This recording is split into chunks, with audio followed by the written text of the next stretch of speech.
Hello students, स्वागत है आप सभी का अपने यूट्यूब चैनल 1-to-1 क्लासेस पे। फाइनली डे 3 आ चुका है। आज हम लोग बात करने वाले काफी इंपॉर्टेंट टॉपिक के बारे में। हमारी सीरीज चल रही है कि इस साल फिजिकल एजुकेशन में कोई फेल नहीं होगा, क्योंकि हम फेल होने नहीं देंगे किसी को भी। तो डे 3 में क्या है हमारे पास, फर्स्ट चैप्टर से चलिए बता देता हूं आप लोगों को बच्चों। मैनेजमेंट इन स्पोर्टिंग में चैप्टर से डे 3 का टॉपिक हमारे पास है इंट्राम्यूरल एंड एक्स्ट्राम्यूरल टूर्नामेंट, और इसके अलावा community sports programme, sports day, health run, run for fun, run for special event, run for unity. ये सारे टॉपिक हम लोग बात करने वाले। छोटा सा टॉपिक है और बहुत ज्यादा इंपॉर्टेंट भी नहीं है। मैं आपको बार बार कहूंगा, इसको सिर्फ आप एक बार बस सुन लेना, समझ लेना, और कुछ नहीं।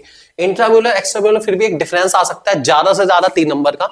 लास्ट वाला टॉपिक हमारा बोर्ड के एग्जाम में कभी आता नहीं है, ज्यादातर कम ही आता है, चांस कम है उसका आने के।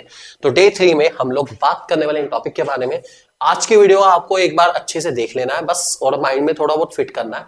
बहुत ज्यादा याद करने की जरूरत बिल्कुल भी नहीं है इन पर्टिकुलर टॉपिक्स को। तो चलिए शुरू करते हैं, टाइम ना वेस्ट करते हुए आज की वीडियो बच्चों आप लोगों के लिए। टॉपिक और चलते हैं हमारा इंट्राम्यूरल एंड एक्स्ट्राम्यूरल टूर्नामेंट्स। देख कुछ नहीं है भाई, इंट्राम्यूरल का मतलब है अंदर अंदर और एक्स्ट्राम्यूरल का मतलब बाहर से। ठीक है, तो क्या है basically the word intramural is a combination to Latin words intra and mural, where intra means inside, अंदर की बात है, और म्यूरल मीन्स विद इन। तो इसका मतलब है with in the walls means जब स्कूल के अंदर ही टूर्नामेंट होते हैं, inter house tournament, inter class tournament, ये सारे हमारे होते हैं इंट्राम्यूरल टूर्नामेंट। ठीक है, इस बात को ध्यान रख के चलेंगे। Thus intramural means competition within the walls of the institution. These are recreational sports activities organise with some geographical area. It is run for promotion of fun social competitive. वही है, कैंपस के अंदर अंदर है। Inter house बहुत होते हैं competition, आप लोगों ने भी ऑब्वियसली बात है, जानते हैं इस बात को। इसको हम इंट्राम्यूरल टूर्नामेंट कहते हैं। इसका मेन ऑब्जेक्टिव है सब लोग एक दूसरे के साथ सोशलाइजेशन, इंटरेक्ट करें, ब्रदरहुड की फीलिंग आए अपना। जब सारे हाउस वाले इरिस्पेक्टिव ऑफ क्लासेस जुड़ेंगे तो एक ब्रदरहुड की फीलिंग डेवलप होती है, जो कि मजा भी आता है।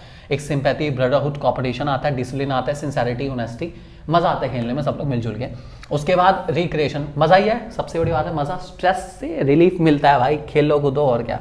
उसके बाद स्पोर्ट्समैन स्पिरिट आती है, जो उनमें बहुत अच्छा खेल रहा है ऑब्वियसली बात उसको आगे लेके जाया जा सकता है, बढ़िया बात है ना। और उसके बाद टैलेंट फाइंडिंग, इसमें टैलेंट आइडेंटिफिकेशन हो जाता है, कौन सबसे बढ़िया खेल रहा है उसको आइडेंटिफाई करो, उसको आगे नेक्स्ट लेवल पे लेके चलो, कहाँ पे लेके जाया जा सकता है। फिर आना हमारा एक्स्ट्राम्यूरल। एक्स्ट्राम्यूरल मैंने बता ही दिया, 2 वर्ड है extramural, that is outside the boundaries of the institution.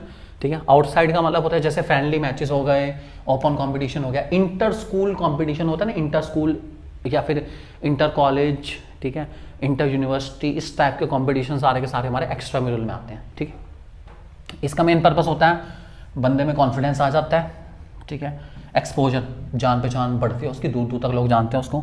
उसके बाद ब्रदरहुड की फीलिंग इसमें भी डेवलप होती है, और इसमें स्पोर्ट्स स्टैंडर्ड काफ़ी इंप्रूव हो जाते हैं, क्योंकि अपने स्कूल के अंदर अपने स्कूल का क्रिकेट का हेड होना या क्रिकेट का बेस्ट खिलाड़ी होना बहुत आसान है, लेकिन पूरे शहर का बेस्ट खिलाड़ी होना बड़ी बात है। फिर हमारे स्पेसिफिक स्पोर्ट प्रोग्राम, इसमें स्पोर्ट्स डे हमारे पास है। स्पोर्ट्स डे आपको बताइए, इसमें एक चीज़ सबसे इंपॉर्टेंट है हमारे इंडिया का नेशनल स्पोर्ट्स डे सेलिब्रेट होता है 29 अगस्त को, और ये मेजर ध्यानचंद भाई, हॉकी के सबसे बड़े लेजेंड है हमारे, ठीक है, उनकी याद में सेलिब्रेट होता है, उनके बर्थ एनिवर्सरी पे होता है 29 अगस्त को। इस बात को ध्यान रख के चलना, क्वेश्चन आ सकता है नेशनल स्पोर्ट्स डे कब होता है, 29 अगस्त को होता है। ठीक है, स्पोर्ट्स डे हर साल होता ही होता है, बहुत अच्छा, और फिजिकल एंड रिक्रिएशनल एक्टिविटी का एक बहुत अच्छा एग्जाम्पल है हमारा। स्पोर्ट्स डे जो है एक अच्छी अपॉर्चुनिटी है बच्चों को स्पोर्ट्स में पार्टिसिपेट करने का, और बहुत सारे बच्चे गुड एक्सपीरियंस और ऑर्गेनाइजेशन और एडमिनिस्ट्रेशन का भी हिस्सा पाते हैं, बहुत अच्छी बात है। हेल्थ रन आ गया। Health run sports and health department के द्वारा ऑर्गेनाइज करा जाता है, फंड्स चैरिटी रेज करने के लिए, अपना अवेयरनेस क्रिएट करने के लिए, हेल्थ एंड फिटनेस के लिए। हर एज का इंसान इसमें पार्टिसिपेट कर सकता है, दैट इज हेल्थ रन। फिर है रन फॉर फन, मतलब ऐसे ही बस भागो एंजॉय करने के लिए basically. This programme create awareness among people to keep themselves fit and healthy. This is fun and frolic while on run, there is no competition नहीं है, बस एक ऐसी है चैरिटी के लिए भाग लो, कोई दिक्कत नहीं। रन फॉर यूनिटी मीन्स किसी एक चीज़ का नेशनल हुड की फीलिंग को जगाने के लिए, ब्रदरहुड की फीलिंग को जगाने के लिए सबको यूनिटी के लिए रन करना चाहिए अपना। पीस हार्मनी मेंटेन करने के लिए बहुत कॉम्पिटिशन होते रहते हैं, that's called run for unity. Long distance के रिले इवेंट वगैरह ये रहते हैं हमारे। फिर है factors for specific sports programme, कौन कौन से फैक्टर है जो इसको अफेक्ट करते हैं।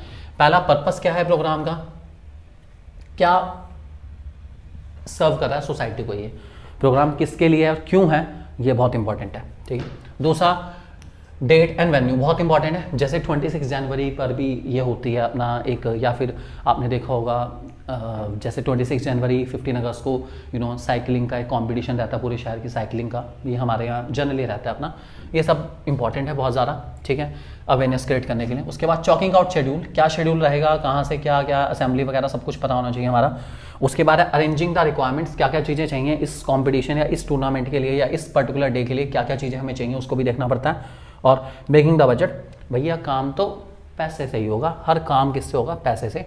तो ये था हमारे चैप्टर का फाइनली लास्ट टॉपिक, अच्छे से आप इसको करके चलेंगे। तो इसमें सबसे इंपॉर्टेंट आपके सारे यही नॉकआउट लीग फिक्सचर बहुत इंपॉर्टेंट है। और मैंने आपको बता दिया जो कमिटीज़ वाला क्वेश्चन है वो सबसे ज़्यादा आने के चांसेस हैं। मुझे पूरा विश्वास है आपको मज़ा आया होगा चैप्टर करके। चैप्टर हमारा थोड़ा जानदार है, अच्छे से करना। All the best.